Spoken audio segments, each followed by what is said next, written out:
Welcome to the Landlord Profitability Playbook podcast, where we share the best practices we use to help our residential real estate investor clients automate their rent collection and get on with their lives. Check out the show notes at landlordprofitabilityplaybookpodcast.com. This show is brought to you by ROOST Real Estate Company, Property Management. To learn more about the services we provide, visit investwithroost.com. Now, here's your host, Chris McAllister.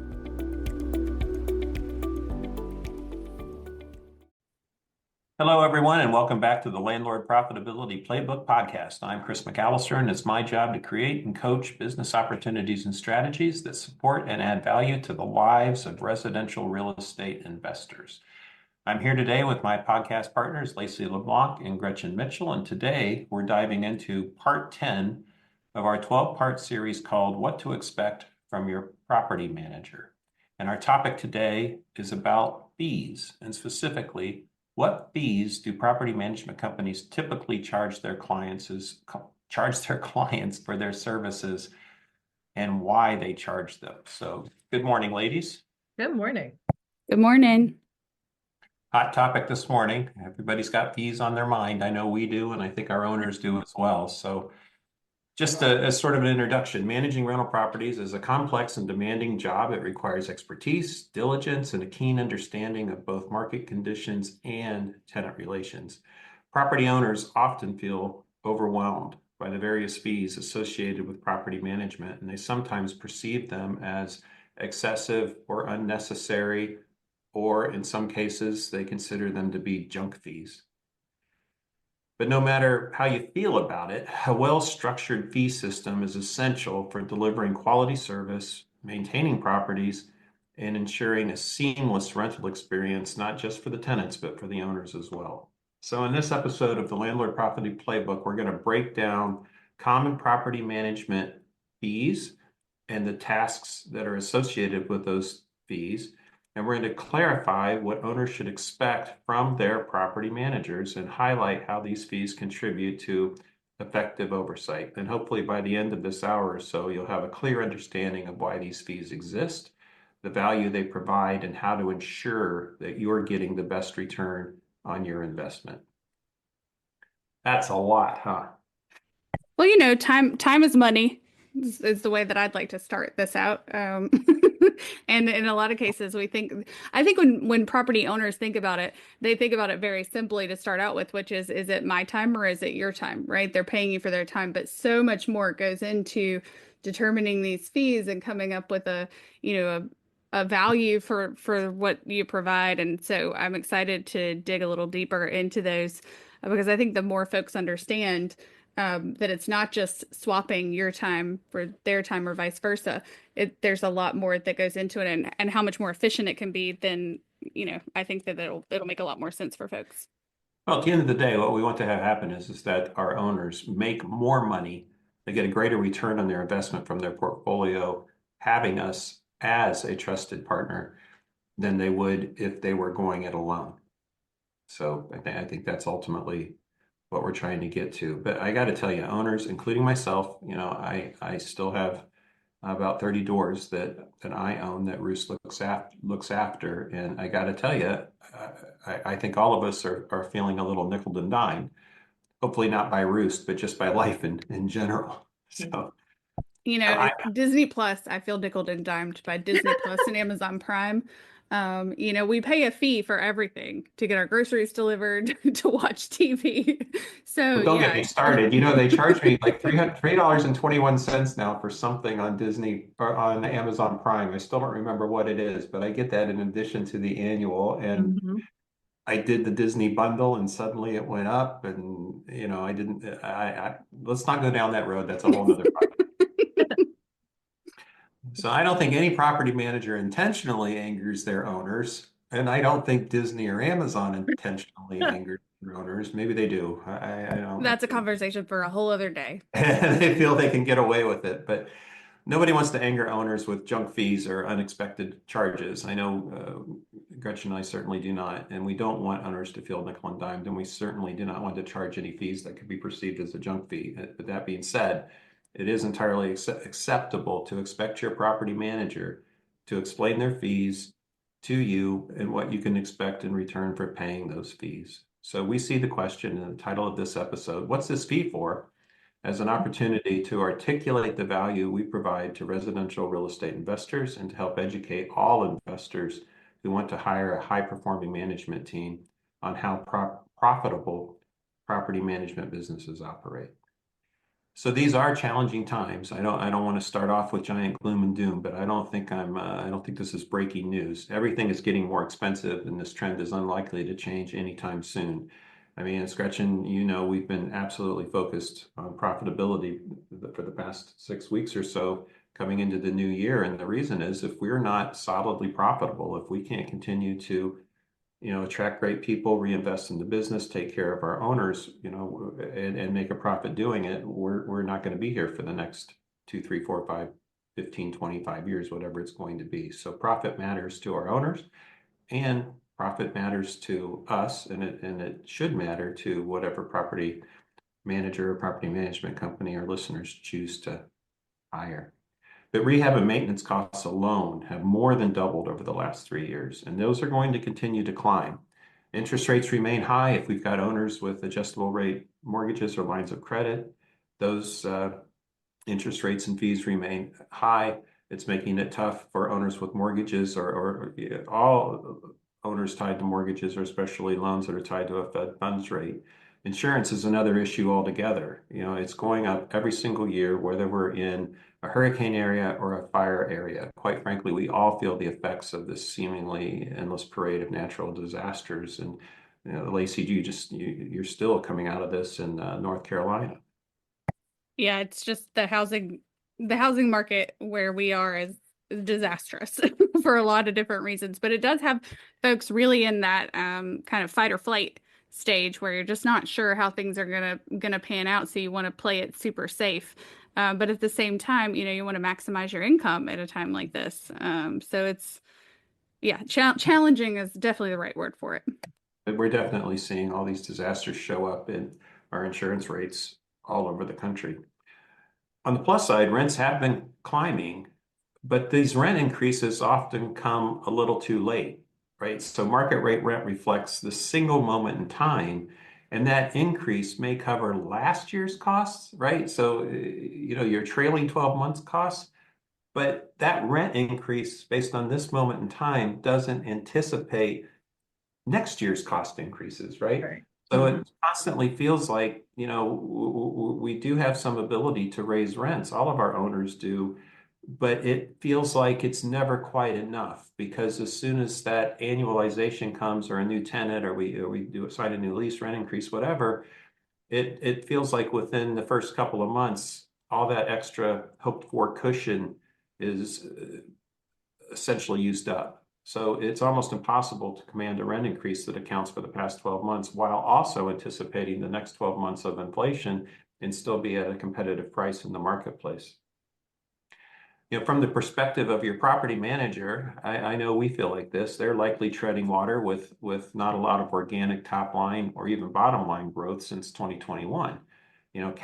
Salaries, fixed costs, variable costs, everything that it takes to run any sort of business, not just the direct costs associated with, what the owners pay for. They've been rising as fast or faster than the fee increases that, we as property managers are successfully able to pass on. So I guess what I'm trying to say is a good property manager feels your pain as an owner, but it's important to keep in mind the other side of the profitability coin as an owner, and that is appreciation.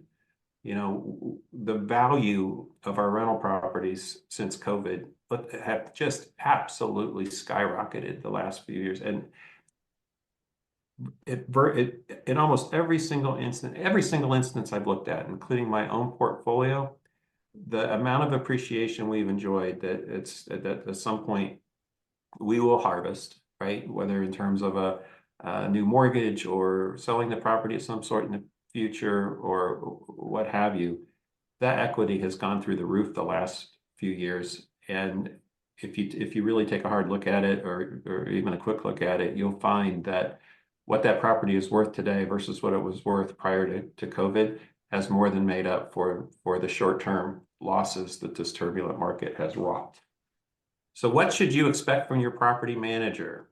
Hence the title of the entire series, right? So given today's challenges, I just want Gretchen to kind of take us through the common activities that you can expect your property manager to perform and the corresponding fees outlined or should be outlined in your property management agreement. So I want us to start off with marketing, leasing, and renewals, and then we're going to move on to tenant relations and delinquencies, and then we're going to talk a bit about rehab and maintenance, and finally we're going to talk about that pesky monthly management fee, the fee that seems to is always a constant.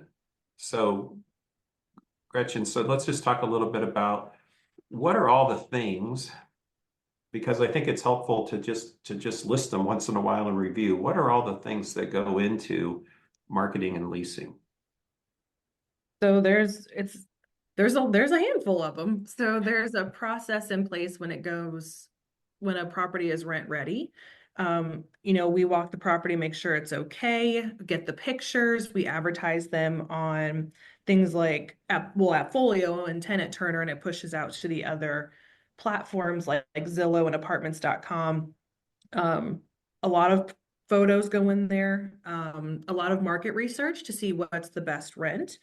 We use the platform Rent Range a lot to kind of help that. Sometimes we agree with the number on that, sometimes we don't, but that's why we do other market research to see what other homes in the areas are renting for. We set up Tenant Turner for the showings. We do open houses if necessary.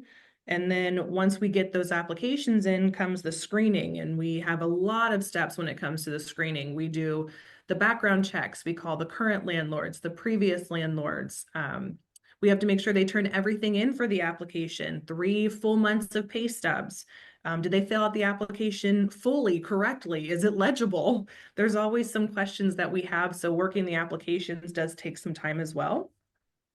Once we have an approved application, we make sure they pay the security deposit, and then we do a walk one more time to make sure the house is ready before they move in, discuss the move-in costs for them, make sure they get utilities in their name, make sure the water's on, because now in the winter time we're turning water off just to make sure there's no busted pipes and things in the cold weather. So we do the one last walkthrough. We have a move-in coordination. So there's a document that we give to the tenants saying this is the house that you're renting, you're taking it as is. However, we're going to walk through and make sure there's nothing that you want to be dinged on when you move out. And then we sign the lease, get them moved in, get the keys together. And then about 10 months down the road, we'll reach out to the tenant and the owner and talk about a lease renewal and those terms and conditions that we want to add to the renewal.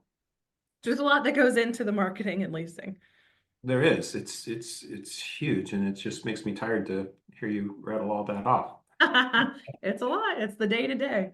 So what fees does an owner pay? So the biggest fees that an owner pays to cover those activities is the lease fee when a property is vacant and they rent it, and it's also the renewal fee. So, well, what does that cover? Well, that covers Taylor's salary. Basically, Taylor is our leasing manager. It covers Corey, who is our runner, who spends a lot of time in the truck going out and making sure the signs are up, the tenant turner lockbox is on, that the keys work.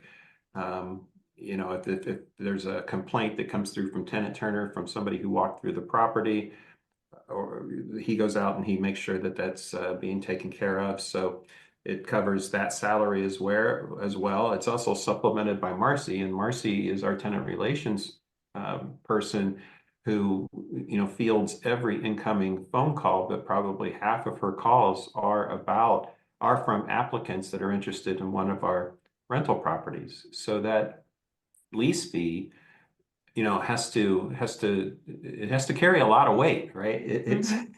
It's an important fee that has a lot to cover.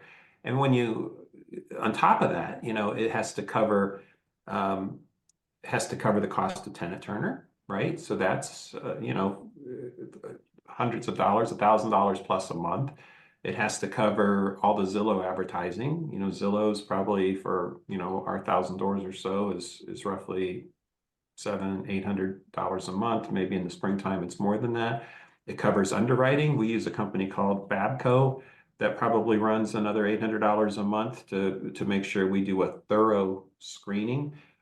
The thing with Babco is it's worth every penny because they are very, very good at checking for criminal histories, past evictions, credit score, which is an important component, but it's just one component. So, underwriting, there's a cost there. So there's a lot of different softwares, there's a lot of different services.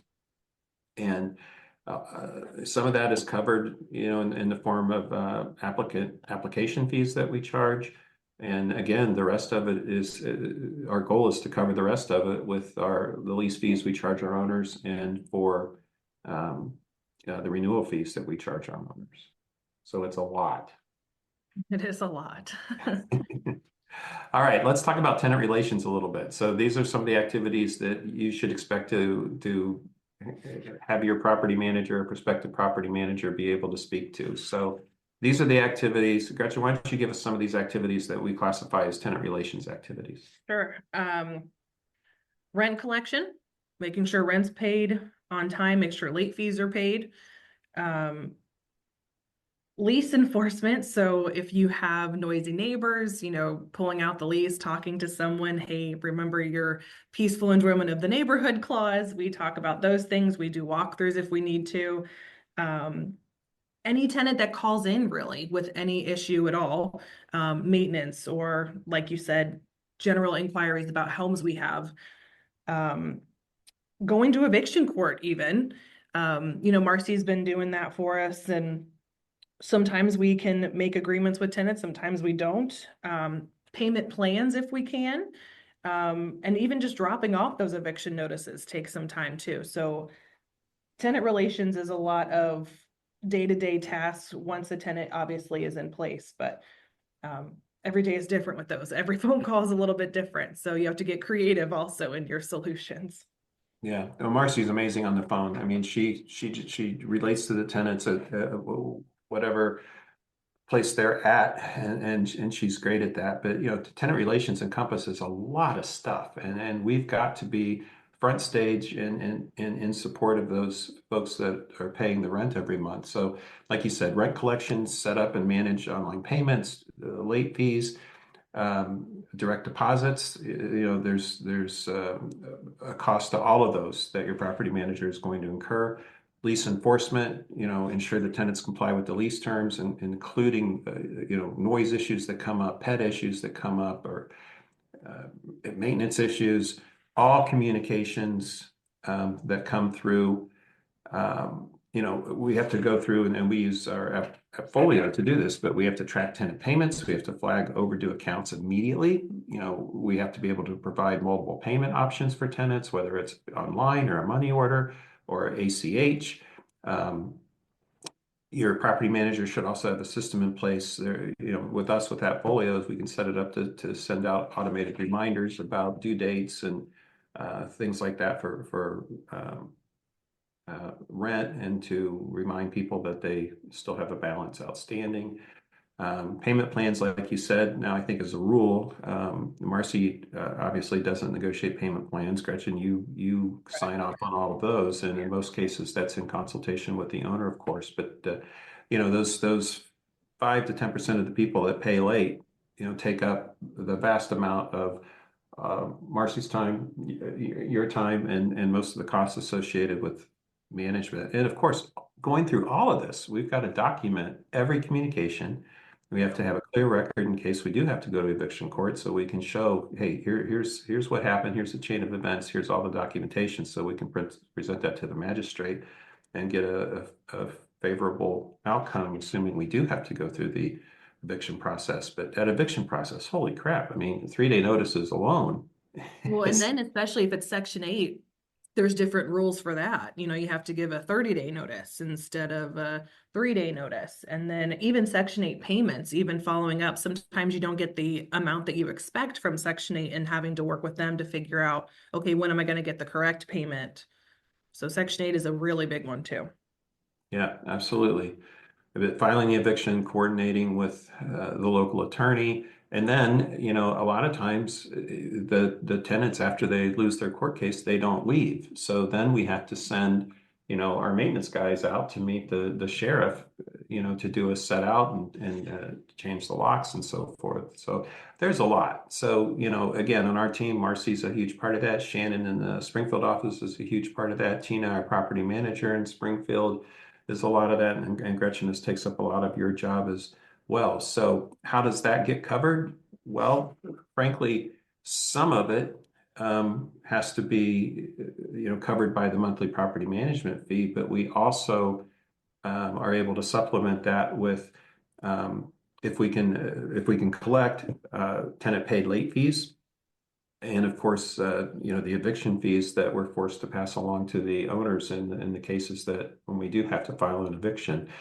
And I think that, I'm confident that we are doing an incredible job actually on screening applicants, but even having the perfect process for screening applicants and trying to make sure that we only place people into an apartment that have the highest likelihood of paying the rent every month and leaving the property at as good or better when they leave as when they got it.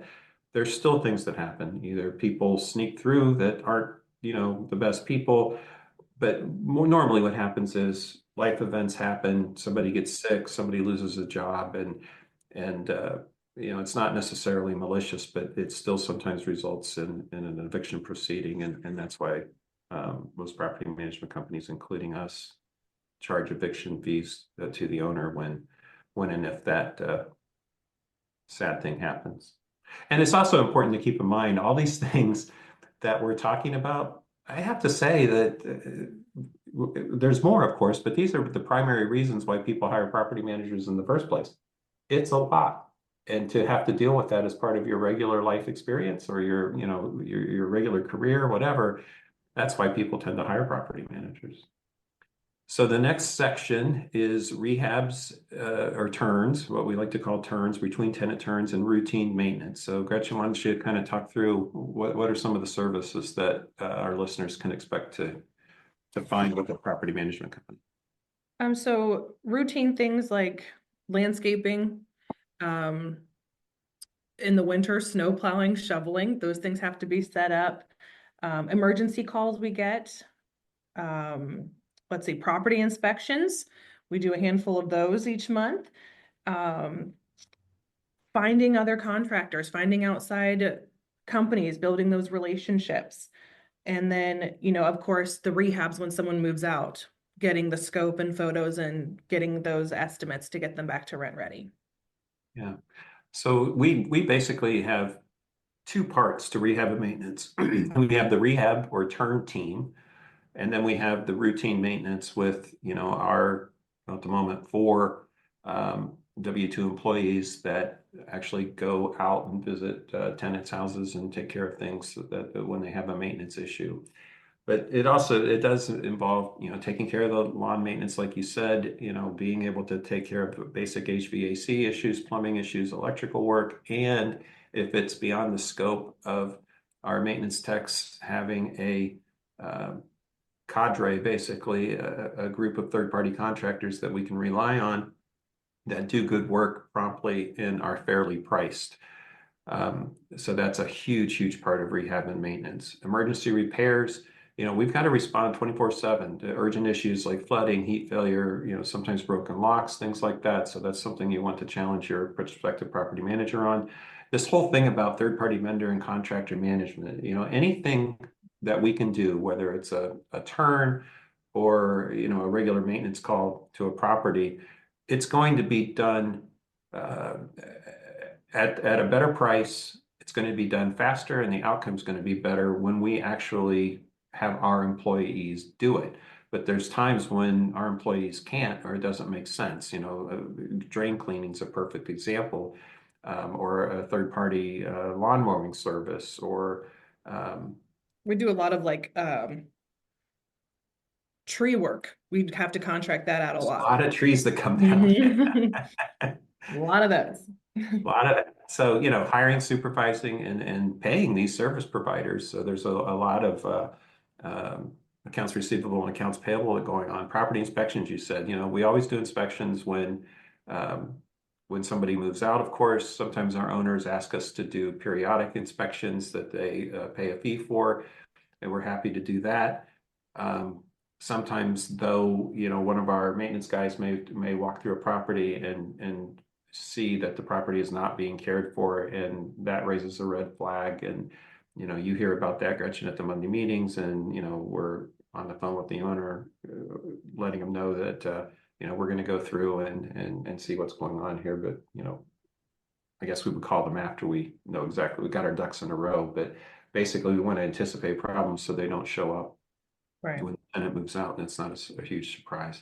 And of course, turns, you got to clean it, you got to paint it, do repairs and so forth. So how do you pay for that, right? So that comes into the maintenance payroll reimbursement and the markups for materials and the management and the markup of third-party contractors.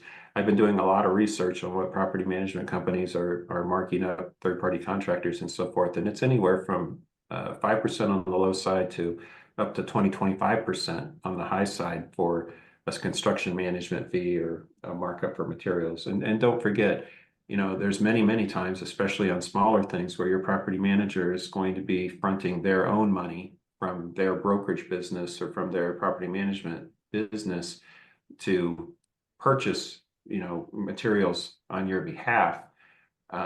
So there's value to that. And I don't think our owners always think about that. So even if it's only, less than a month, more often than not, when we do that, we recoup that, when the check run comes up on the 10th, but it's something to think about. So all these fees, right? The maintenance reimbursement, the markups and so forth, that's got to cover not just, the payroll for the maintenance techs, but it has to cover their trucks, their gas, the new tires on the truck, the insurance, the liability, the workers' comp, the office space, paying for property melt, site audit pro. The list goes on and on and on. And then, of course, our 4 maintenance techs and Brad, who's our rehab and maintenance manager, and Corey that we spoke about, who does our running, and he also does dispatch for tenant concerns and Gretchen's time. So rehab and maintenance is almost like its own entity, its own property. It's part of the property management company, but it's such a large and involved process with so much potential to go wrong and so much opportunity to go right. I think that, Gretchen, you'd agree that we find ourselves spending more and more time on setting that up as a self-sufficient entity. For sure. And then that begs the question, does your property manager have a dedicated rehab and maintenance department? So there's a lot of larger property management companies that are standing up their own in-house maintenance departments, and all for the same reason, right? To better control timing, costs, and outcomes for the owners.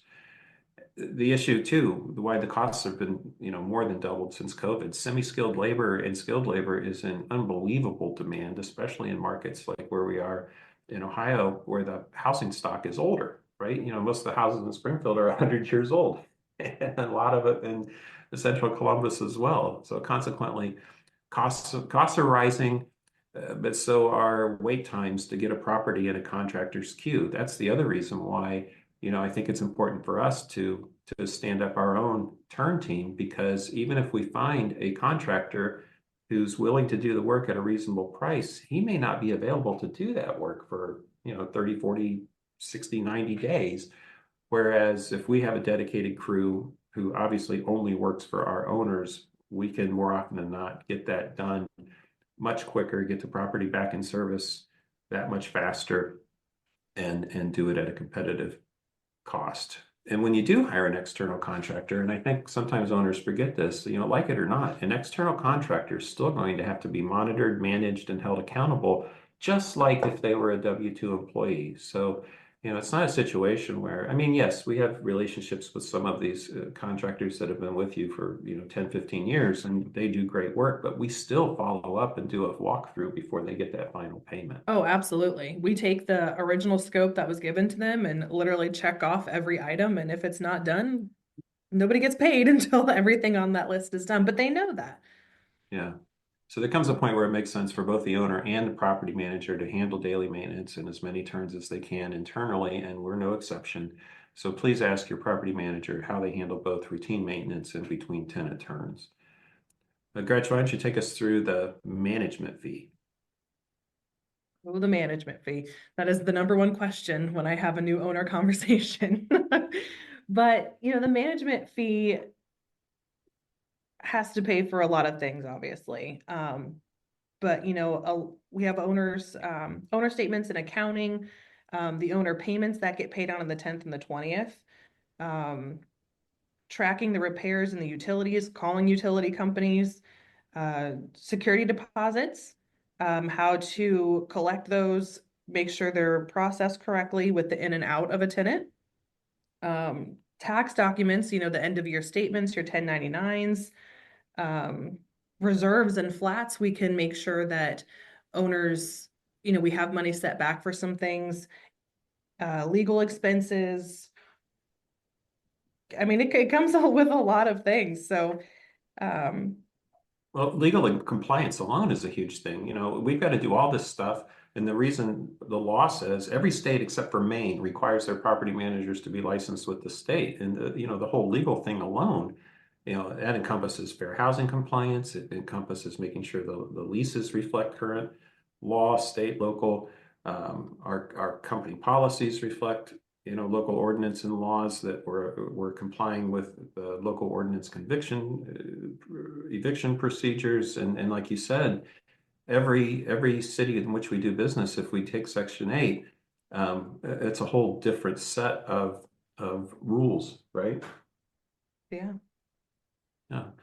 And then on top of all of that, and which is a lot and enough, the other thing that, I think some owners look for, and hopefully more and more will, is, and this is something that actually we're sending out a letter to all of our owners today. It'll be at the mailbox tonight on February 18th, and it's all about us expanding our support for owners outside of just the day-to-day management. So the other thing that you may want from your property manager, or at least want to know if they offer it, is basically investment advising for your residential property. So offer insights on market trends, rental pricing, and return on investment.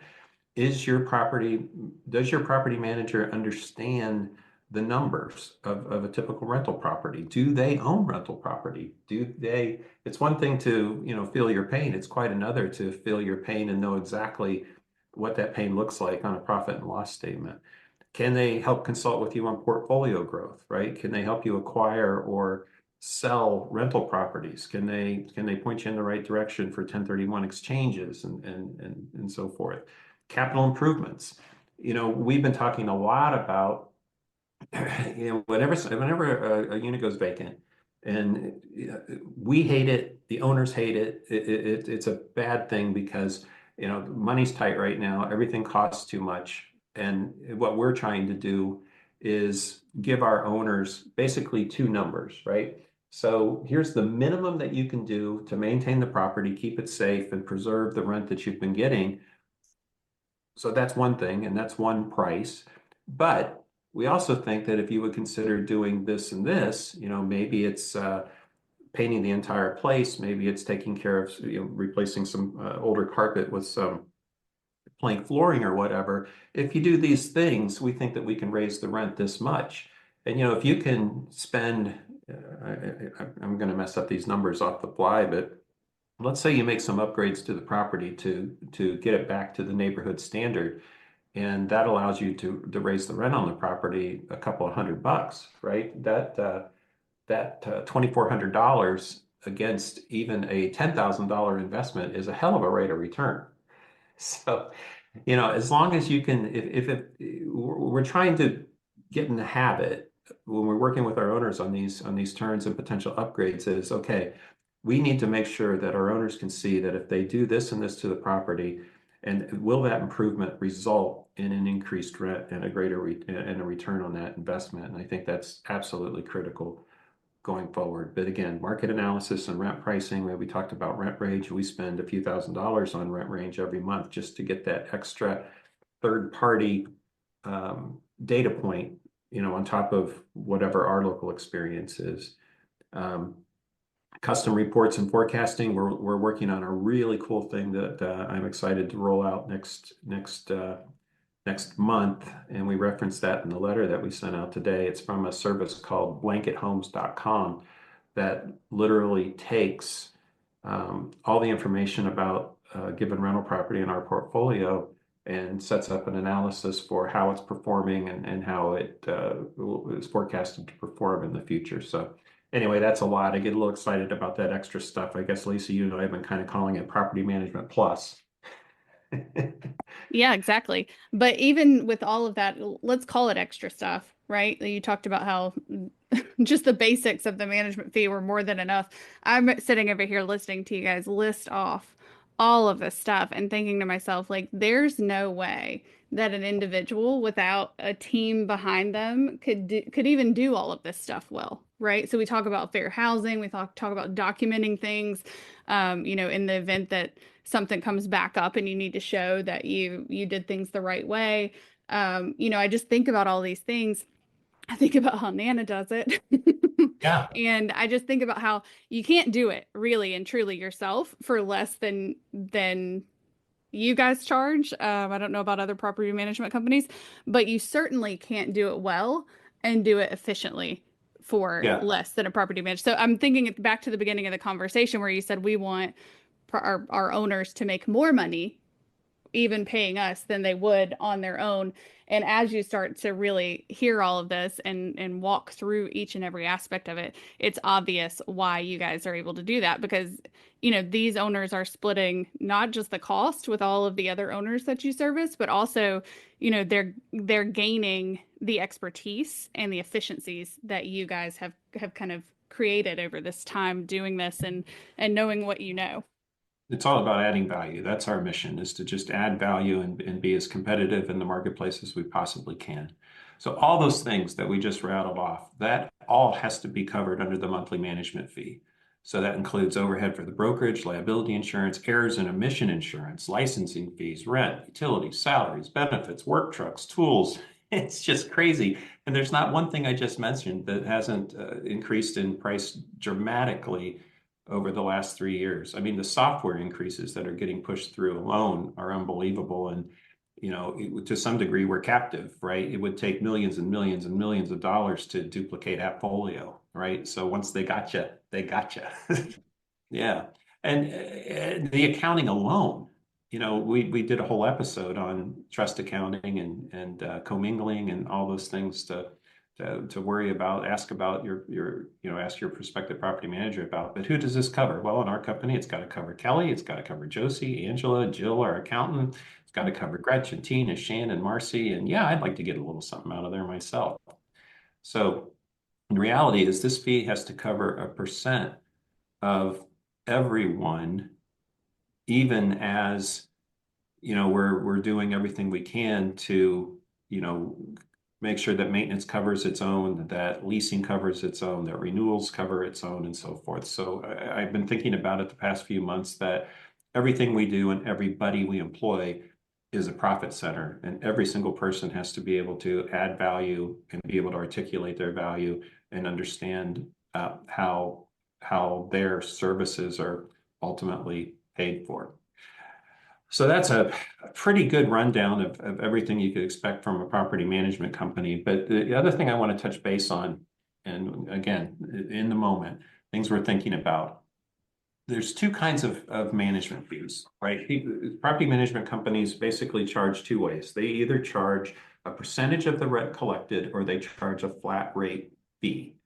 So what are the pros and cons, right? So from an owner's perspective, both of these fee structures have advantages and drawbacks. So here's a quick breakdown.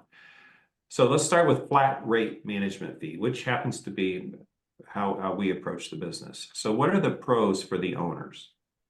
Well, it's predictable. Owners know exactly how much they're going to pay each month for every door they have, which makes budgeting easier. It also tends to result in much, much lower fees on high rent properties, right? So a flat fee can be more cost effective for high-end rentals compared to a percentage-based model. There's also less incentive for rent inflation, right? The property manager isn't financially motivated to push rents higher just to increase their cut.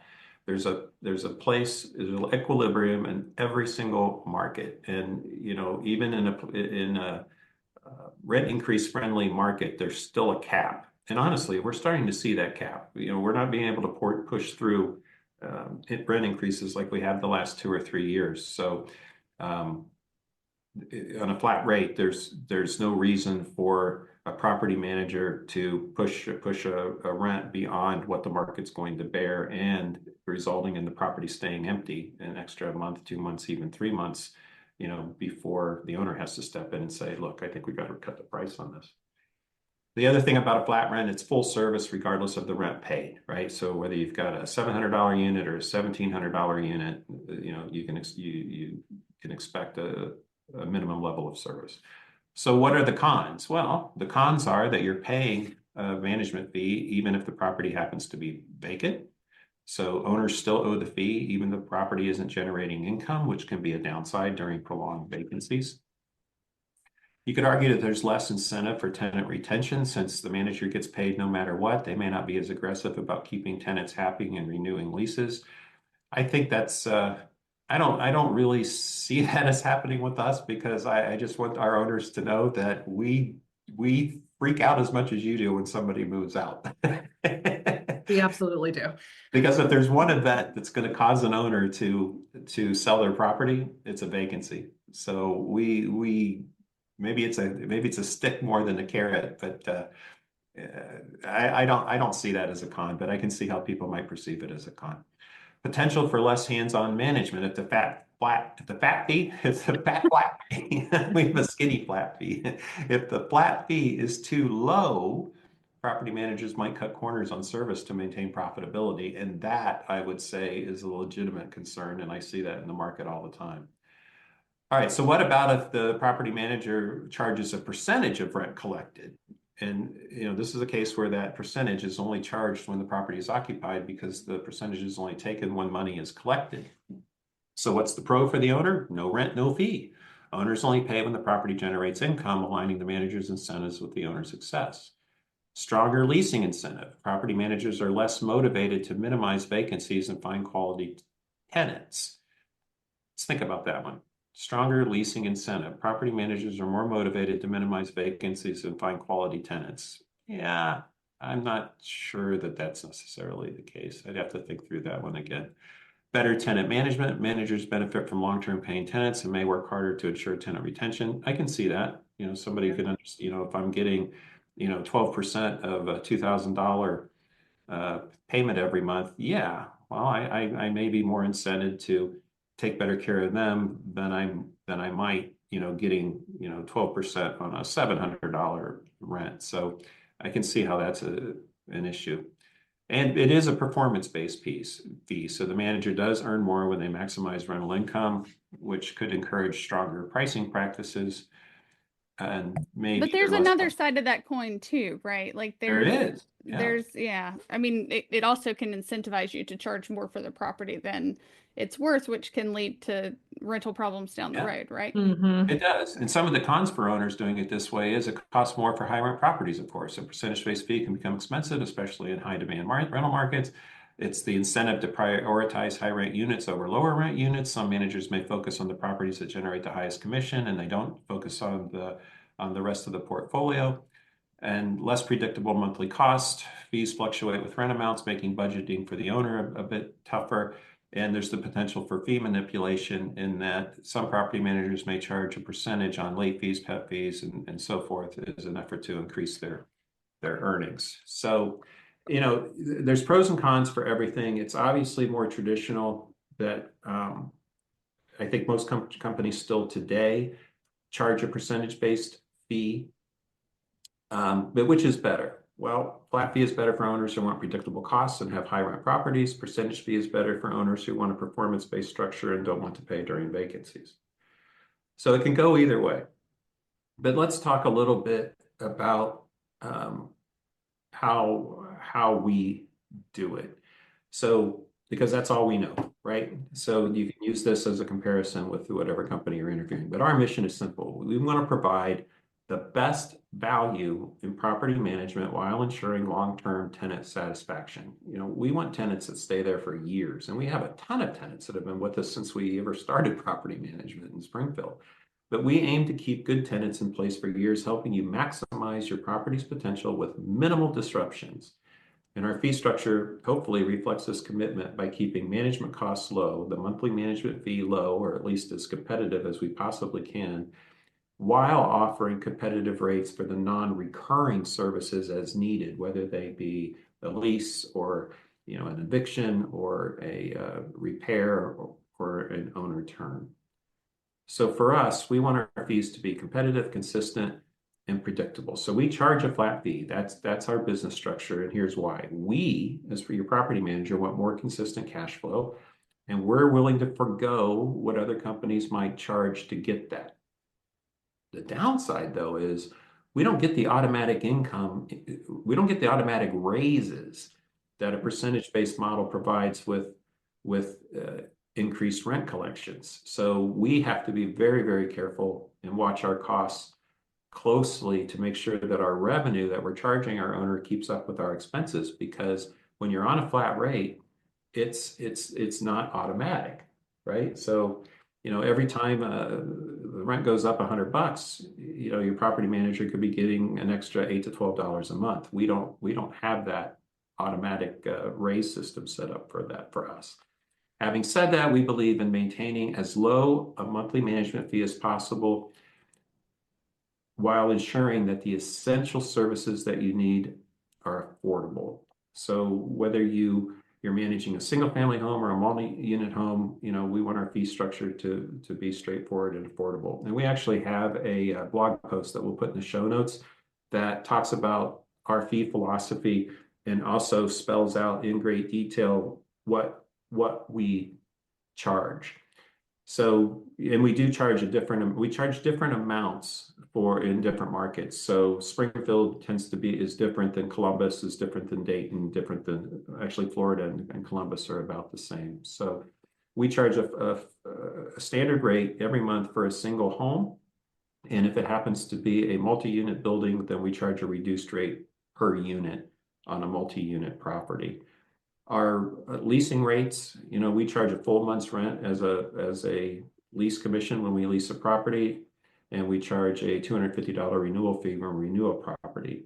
Now, you may see some companies out there that charge less for leasing. Some of them may charge a flat fee, some may charge half a month's rent, but you want to really look closely because many times there's additional charges that these companies are throwing at you for paying Brazillo, for Admin fees.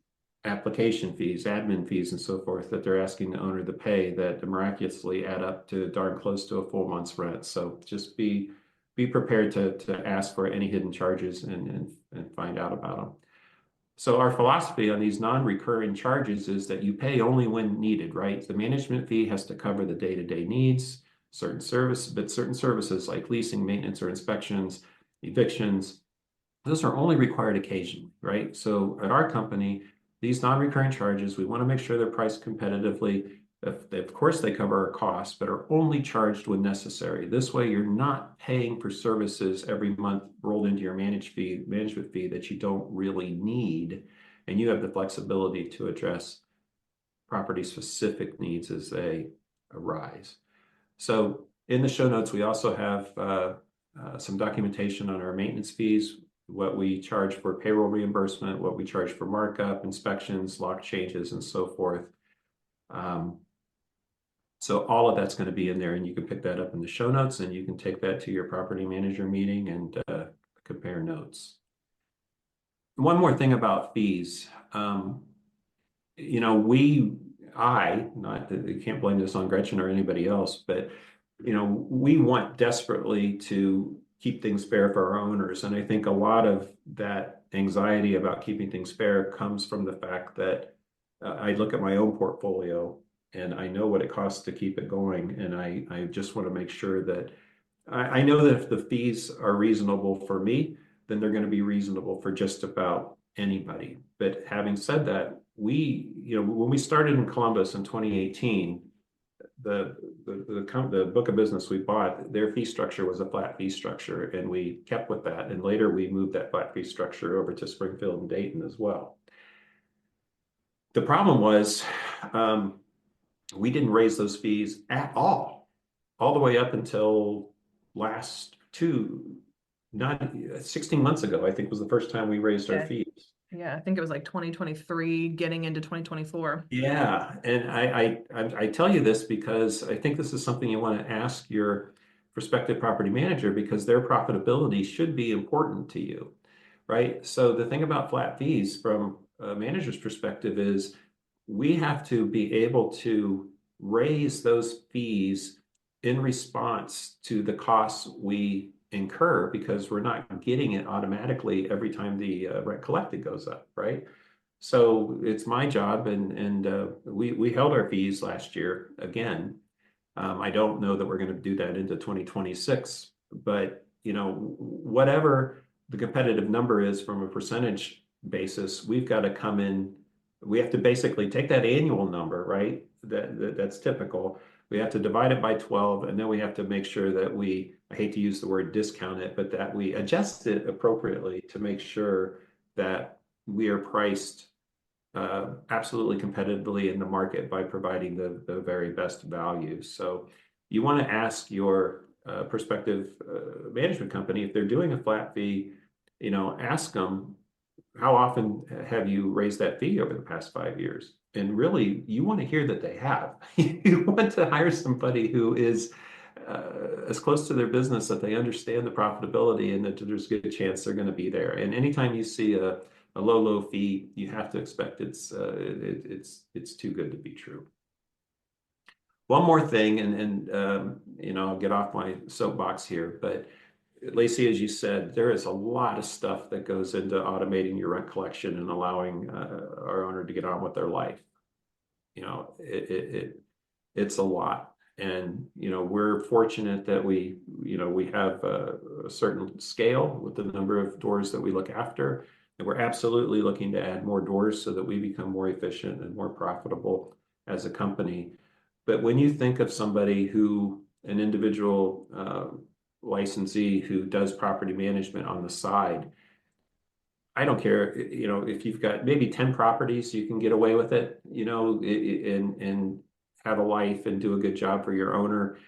I think that the most I've ever seen a single person property manager, do maybe 25 properties, 30, but anything beyond that, you just got to be very, very, I want you to be somewhat skeptical of how they're able to do that as a one-person show. So in this business, scale matters. I'm not saying that you necessarily want to go hire a company that's got 25,000 doors, although if that's the best fit in the market, go for it. But I also want you to be careful that you're dealing with a lone ranger or a one-man band who also does sales on the side, because there's a chance you're not going to get the service that you're looking for to make the price you're paying worthwhile, even if it's price. I think that's a really good point. We did a podcast last week, I think, about with Connect, Practice, Track, and Grow for agents. And we talked about the different types of agents and what types of brokerages and, kind of where they are, how they define success and how that's different for everybody. And there's not necessarily a right or a wrong. And I think that's true with property owners as well. Roost offers a certain type of service and a certain, type of, fees and management, and that may not be a fit for everybody. There are people out there who just want the bare minimum and who don't align, with their views on how a property should be managed and how much it should cost. So, yeah. I think that's a really good point, is that, and that's the point of really this whole series, right? What to expect from your property manager is this is an interview process. This is a series of questions and answers to see how a prospective property management company aligns with your views for your property. Yeah, and I've thought about this a lot. I want to be the Costco of property management. I want to be the Costco of the real estate world, right? We are not a Dollar General. We are not discounted. We're not even Walmart, but we're certainly not Neiman Marcus, right? We're not boutique. We're not I wouldn't say that anybody's hiring Roost because of the prestige involved, right? But when I think of Yeah, Costco, it's definitely for the $1 hot dogs. we have to start selling hot dogs. That's right. But when I think of Costco, I think of absolutely fair pricing. I think of tremendous value. I think of consistency of service. I think of something that I just feel great about the value that they're providing, and I think that's the kind of that's how I want our property manager clients to think of us and feel great about it. So just to toot our own horn a little bit, or at least to kind of reiterate our aspirations before we wrap up here. We aspire to offer an exceptional combination of low management fees and fair and transparent pricing for non-recurring service so that our owners get the best value possible in the industry. So all of our services are competitively priced to ensure you're getting the most value for your management fees and the other fees. And I actively benchmark every other company in the market to make sure that we're in line there. We want clear and transparent invoicing. You always are going to know what you're getting charged for. We don't want any hidden fees. We don't want any surprises. We don't like it. We know you don't like it. I don't like it as an owner. And yes, we can provide tailored solutions for our owners. So we can customize our approach. We do volume discounts on fees. We can do a lot of things to meet the specific needs of your property or your portfolio. And we were figuring the other day, our average owner, we have a lot of owners that obviously have a single property. Some of them were maybe accidental landlords and so forth, but our owners average 3 properties with us right now. And I'd like to see that grow because we can definitely add even greater value to owners that have a multi-property portfolio and a mixed portfolio, right? So we can handle single family, we can handle duplexes, fourplexes, small complexes, et cetera, and we can tailor what we do to the owner's needs. So Gretchen, anything else? Lacey, anything else you guys want to add as we finish this up? I guess the only thing is like when I have a conversation with a potential new owner, I actually tell them this is why we do the 15% markup because it covers, payroll for this and Angela for this, and this is what the management fee covers. I actually tell them all these things on the phone, so they're very well aware of why we charge what we do. Yeah. And I think they appreciate that. Yep. And we're actually going to do an episode here where we're going to talk about the entire onboarding process and what that looks like, when they first interface with either Lacey or Taylor and, what they expect from them and what they expect from you. And then I want to share all the forms that you guys need filled out and all the information that you have to get from an owner to go live. That actually takes us to another fee that obviously the owners need to ask, and that's an onboarding fee. Now, there are some property management companies that charge an onboarding fee to get you in the system. We currently are not doing that, but there is a lot of time and effort involved in getting your portfolio into our system, right? And that takes time, and Gretchen's the person that has to do that. And currently, we're not doing that. But what we will ask for is a reserve. Enough money in there to cover the first month's fee to us, whether the property is rented or not, to cover any potential bills that are coming up that we're going to have to pay. So we may ask for a reserve based on the size of the portfolio, but we are not asking for a non-refundable onboarding fee. So that's a fee we didn't really discuss, but that's definitely something to be conscious of when you're interviewing property management companies. Lacey, anything else? Oh, I feel like this is the time where I have to say, but you don't have to take our word for it. You should go look at our Google reviews from There you go. to see how other people feel about the property management services, tenants. I've seen a lot of really great reviews come through just recently, applauding your team there in property management for how great they are to work with, how easy they made the process, and how they're so happy with their new home. So a lot of tenant reviews lately, but I think that just says so much about the time and the effort that you all at Roost put into finding the right people for these jobs, and that's something you didn't talk about, I don't think, as part of the fees. But I mean, if you have to hire one person to help you with either maintenance or, I mean, I think about my Nana and all the people she has to call on a regular basis because she has, 7 contractors, and then never mind my dad and my brother who are her, hands and feet when it comes to anything she needs. But just finding the right people, the team that you've put together there is so capable, so qualified, and just they're so nice while doing it, right? That you got a lot of competent people who maybe are a little condescending or rude, and you got to sort through those people. You got the best of all the worlds. So yeah, I encourage people to go look at the reviews of whoever they're interviewing as their property management company and see how they're really doing, from in the eyes of the people they actually serve. And the 5-star reviews are great. And, Taylor's been getting a ton of love lately in leasing, and maintenance guys get a ton of love when they go fix somebody's house and so forth. But also, look at the 1-star reviews and how does the property management company respond to the 1-star reviews? I think that says a lot about the integrity and the quality of the company that you're dealing with. So in conclusion, at our company, we believe in transparency, value, and long-term relationships with our property owners. Our goal is to provide excellent service at a fair price, ensuring your investment remains profitable by maintaining high tenant satisfaction.